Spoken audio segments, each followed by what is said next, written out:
Ese ujya ubona ukuntu nk'iyo wambaye urukweto rwacitse cyangwa se wambaye nk'ikabutura yacitse ku kibuno, ahantu hose ugiye uba uri gutekereza ko abantu bose bari kukubona bari kubibona, ariko hari n'igihe abandi bantu bari kukubona baba batabibonye cyangwa se akaba ari wowe uri kwiyumvamo ko wabibonye ariko batabibonye kubera ko wowe ku bwawe ufite ikimwaro.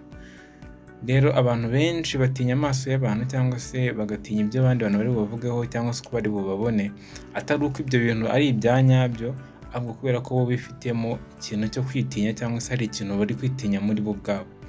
Iyo umuntu azi icyo kintu icyo ari cyo, icyiza ni uko icyo kintu yagikuraho. Tuvuge urugero, niba uzi ko ari urukweto rwacitse utinya ko barakubona bakaguseka, urwo rukweto urarudodesha cyangwa se ukagura urundi.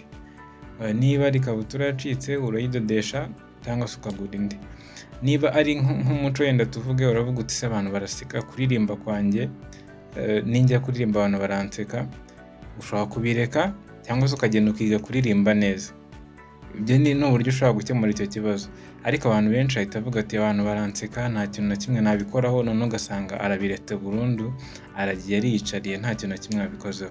Ugasanga igihe kirashize, umwaka, imyaka ibiri, kandi abantu ntabwo bigeze bamuha feedback. Abantu bakunda kuvuga ngo nta wiyima umwima ahari. Aho kugira ngo wiyime wange no kugerageza icyo wakabaye ukora, ni byiza ko ugerageza ugakora uko ushoboye, ugashyiramo agatege kawe. Abandi bantu nabo bazajajinga ku giti cyabo cyangwa se ntibanajajinga, wowe ntabwo ibyo ngibyo bikureba, icyangombwa ni uko ukora uruhande rwawe. Ahubwo ikibazo cyaba kibabaje cyane ni uko wowe uruhande rwawe nta kintu warukozeho. Niba ushaka gukora ikintu runaka ntuzi kugikora, ariko ugahora uvuga ngo byaranze, kandi hari uburyo wenda wowe watangira ku ruhande rwawe, abandi bantu cyangwa se n'isi ubwayo ikazagira uko igufasha nyuma y'uko wakoze uruhare rwawe.